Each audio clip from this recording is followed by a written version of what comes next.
People are freaking out about the Switch 2's mandatory firmware update, and I can prove it's actually nothing to worry about, all thanks to the Wii. With the Switch 2 coming out in less than a week, I've been seeing a lot of talk online about the console. Many are excited for it, while others are a little more, let's say, apprehensive. But to combat people who got their hands on the console early, Nintendo did something interesting. They made it so you need to connect the console to the internet and download an update in order to actually use it. This may seem like a minor issue in 2025, but in 10-15 years, who knows what the state of the servers for the Switch 2 will look like. I mean, look at the Wii Shop channel and the Wii U and 3DS eShops.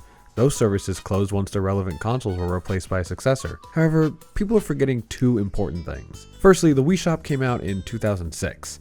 Online shopping was still in its infancy, especially for software, so Nintendo didn't have the hindsight on how they could keep the storefront up for the long run, which is why it was eventually closed in 2019. The Wii U and 3DS eShop I think suffers from the same problem, but a little less excusable given the time they came out. That being said, these services aren't completely dead. If you boot up the Wii Shop channel today on a brand new vanilla unmodded Wii, you still have access to software like the Wii Transfer channel, or the Skyward Sword save data update, which if you don't know, fixes a potential soft lock that can happen in Skyward Sword. In 2025, this is kind of a niche thing to have to worry about.